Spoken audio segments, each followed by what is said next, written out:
We're going to be going over how I like to stretch the hamstrings. There are multiple ways to do this. This is my preferred method, and we'll kind of go over why a little bit as we go. So you're going to want something to prop your foot up on. I've got the box here. A bench works just fine.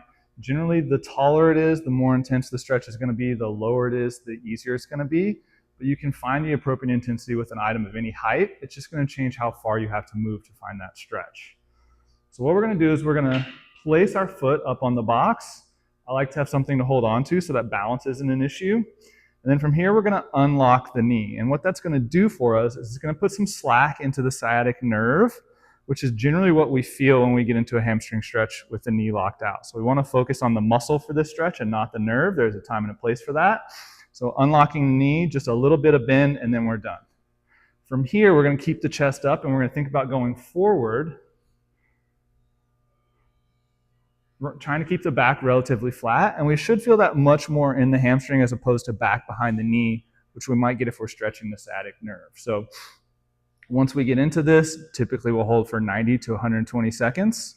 If your homework prescription includes an isometric or a pale contraction, what you're going to do is you're going to think about turning that hamstring on and driving your heel into the box, which we'll typically do for 20 seconds or so.